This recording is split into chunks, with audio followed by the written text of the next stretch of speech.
Well,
if anybody wants to know who I am,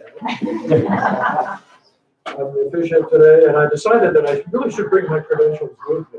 So if anybody wants to inspect them before we start, we can do that. I've had a wonderful time talking with Cassidy and Aaron and learning things about them. I do a lot anyway. But I've had a wonderful time. One thing, if I remember correctly, was that Cassidy has this thing that just like she did. Right. Beautiful. These people, so some standing and some sitting, and here we are. So I think what she'd like is this to look like a painting, like a town, and the painting can change a little bit as we go along. Okay, so here we are in your painting. We'll go from there. So welcome. There were a couple of things that Cassidy said to me. One thing, she wanted to make sure that everybody knew something which I think you already know, which is they met at a wedding. And not only did they meet at a wedding, but they were in the wedding as important people with that wedding. So here we are, right there. Cassidy used to be in the Upper Valley. We consider her to be still in the Upper Valley. She did a lot of dancing, went to the wedding. She met this gentleman to my left, Aaron, who, among other things, is a graduate of West Point. And I think most of you know his history as much as I do. But it really has been a pleasure learning what they were like today. And so we're going to do that. So we're gathered for the union of Cassidy and Aaron. It's an important step in our relationship and a declaration of their love for one another. And obviously, right now, I'm reading through and make sure I've got the thing that in my meetings with them came through. This is a journey of celebration of where we have begun, where we are today, and where we will be in the future, both physically and emotionally. Now, all of us today, and especially you, are witnesses to what's happening today. All right, so we're going to make sure that that's an important point, that everybody recognizes that this is in fact, we're all here as witnesses. And there we go. We have parents today. Aaron's parents are not with us today, Don and Peggy. They're there. We can wave to them, say hello to them. We would ask that this little channel here remain open most of the time, not all the time, obviously, but that they are there and can hear what's happening, and Shane has tested it all out and all that sort of thing. So there are going to be two readings. The first reading is in the spirit of life and love. Aaron and Cassidy have asked two of their siblings to read. And so Shane, where are you? Over there. Would you talk about your sister? The future belongs to hearts even more than it does to minds. Love, that is the only thing that can occupy and fill eternity. In the infinite, the inexhaustible is requisite. Love participates of the soul itself. It is of the same nature. Like it, it is the divine spark. Like it, it is incorruptible, indivisible, imperishable. It is a fine point of fire that exists within us, which is immortal and infinite, which nothing can confine and which nothing can extinguish. We feel it burning even to our very marrow of our bones, and we see it beaming in the very depths of heaven. What a grand thing it is to be loved. What a far greater thing it is to love. The heart becomes heroic by dint of passion. It is no longer composed of anything but what is pure. It no longer rests on anything that is not elevated and great. An unworthy thought can no more germinate in it than a nettle on a glacier. The serene and lofty soul, inaccessible to vulgar passions and emotions, dominating the clouds and shades of this world, its follies, its lies, its hatreds, its vanities, its miseries, inhabits the blue of heaven and no longer feels anything but profound and subterranean shocks of destiny, as the crests of mountains feel the shocks of earthquake. If there did not exist someone who loved, the sun would become extinct. Allison? Can you stand here next to this gentleman? River, be their teacher, that together they may run their future highs and lows into one hopeful flow. Two opposite shores feeding from a single source. Mountain, be their milestone, that hand in hand they rise above familiarity's worn tracks into horizons of their own, two separate footpaths dreaming of a common peak. Birdsong, be their mantra, that lay down the frail hours of their days, their twilight hearts twitter morning, and their dreams prove branch enough.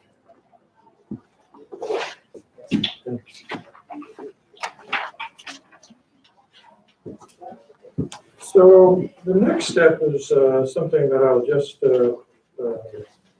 read from what Cassidy sent to me, okay? Because it says sermon. And these are your words, right? So it says sermon, words by George and his infinite knowledge of the world. After which, so this is going to be the toughest part of the evening for me. But in a sense, it's really the easiest part because I've had an opportunity to get to know Aaron. I had met him a while back in Chicago, I think it was. And of course, Cassidy is a fixture on the other valley, so everybody knows Cassidy, and she knows where she went to school and some of the shenanigans she pulled at times, and where she got involved heavily with dancing, and ended up in Indiana and went to school there, and then somehow these two got together at this wedding, and they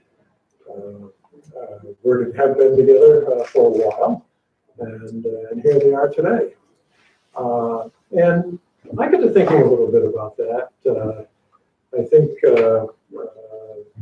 there's an issue of values and what we value, and I think that Cassidy and Aaron would like to have that reinforced, and they certainly are people of value. I bet them as people of value, and it's been important for me to recognize just who these two people are, because they're going to be with us for a while. They want to emphasize family. They want to respect, or emphasize respect for each other, and they want us to respect and nurture ourselves, which I think is a wonderful thing. I'd like to bring us another step, however, into a term and just use it a little bit to bring us another step with what this couple represent. And I'd like to use the word sanctity.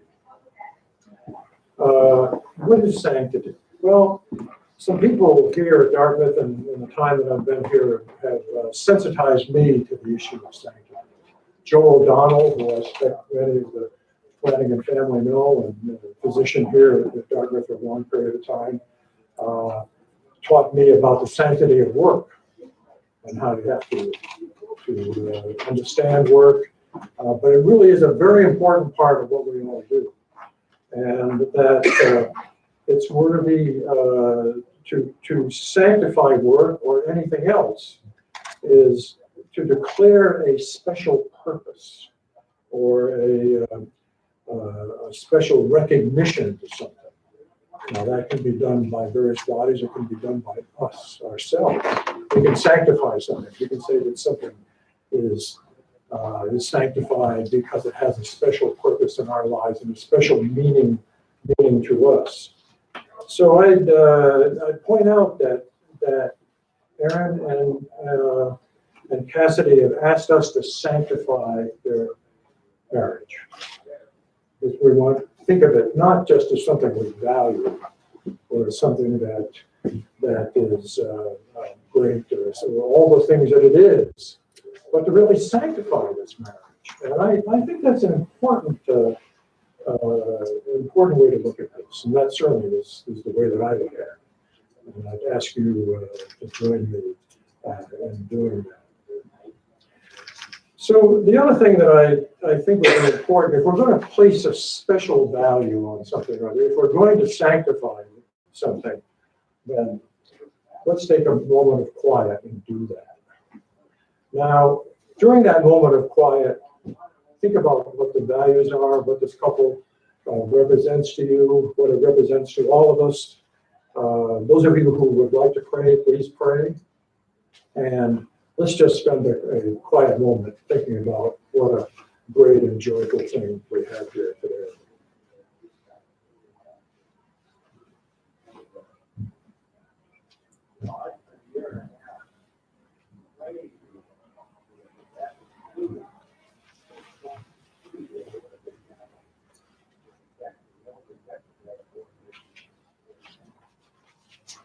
Okay, now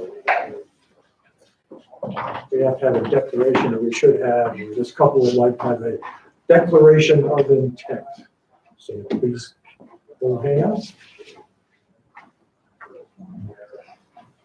And we'll speak first to Cassidy. Cassidy, in front of your family, do you take Aaron as your husband, your companion, to have and to hold, through challenge and success, as long as you both shall live?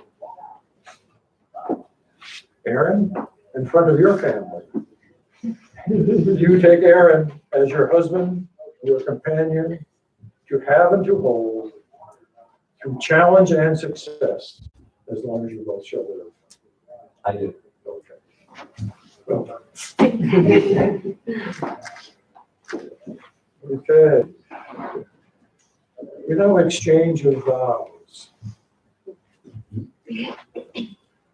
Aaron and Cassidy both chose to write vows for one another and to declare your love and destination to each other.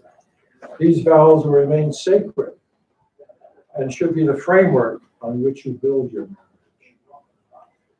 Remember these words throughout your days when things are tough and things are happy. They will bring you light when it is the darkest. Cassidy?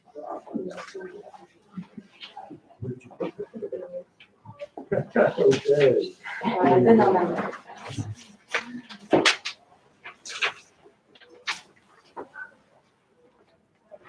Aaron, I am so lucky to stand here and marry you today. Since the day we met on that beach in Carmel, California, I felt something deep and unrecognizable. It was a feeling I had never imagined in a moment like that one, nor it was anything like what I had read in many of my favorite poems or pieces of literature. It was a feeling of complete and utter calm, as if I had returned home for the first time.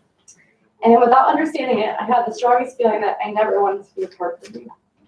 Of course, we were apart. From Carmel to New York to San Diego, late night phone calls and red-eye flights, I got to know you and began a relationship with you. When I moved to San Diego to live with you, I knew it was a big leap of faith for both of us, and it's a decision I've never regretted. Aaron, you are my best person. Today I get to call you my best person and my husband. Over the last 5 years, I learned many things about myself and what it means to sacrifice, be vulnerable, be honest, and try to be a better version of myself every day. You have supported me when I've made mistakes, let me cry even when it made no sense, made me laugh so much, and encouraged me to take chances. I know that today is just one of the many days and years we will spend together. Today is the beginning. Today is also the start of our next adventure together. Today I promise to be there for you each and every one of those days and to do my very best to support you in all the ways you support me. I promise to be patient. I promise to give you the space you need to grow. And I promise to always be there when things are uncertain and uneasy. I promise that whatever mountain we face, I'll be there in it with you 100%. Mostly, I promise to love you for the rest of our lives. Aaron, best person. I love you.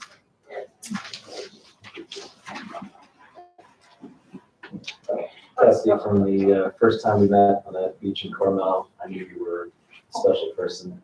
And I just want to tell you that I've been just privileged to spend the past few years with you, to grow together as a couple, to grow personally, individually. And that this is an amazing next step in our lives together. And I'm very happy to be getting married to you. I promise that for the rest of our lives, I'm going to honor and love you, and that I also want to support you in all your personal endeavors so that you can grow individually as a person.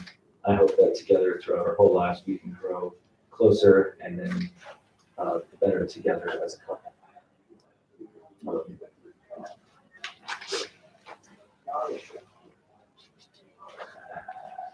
So Cassidy and Aaron have chosen to exchange rings. Jimmy?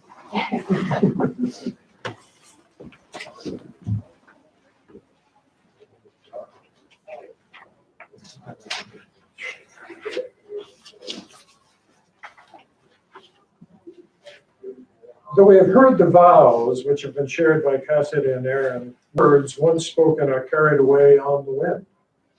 Therefore, the wedding ring is a visible symbol of the promises that have been made. Aaron, as you place the ring on Cassidy's finger, please repeat after me. Cassidy, I give you this ring. I give you this ring. As I give you my heart. As I give you my heart. Unreservedly and unconditionally. Unreservedly and unconditionally. I give you this ring as I give you my love. I give you this ring as I give you my love. Exclusively and eternally. Exclusively and eternally.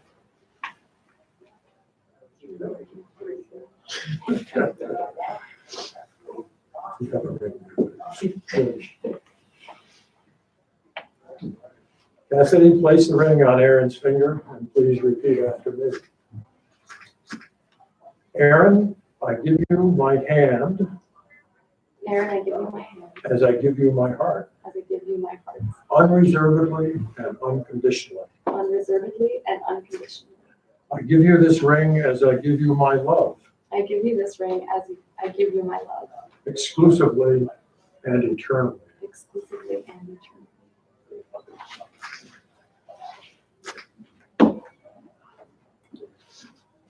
So, this is where I pronounce you man and wife. You may kiss the bride.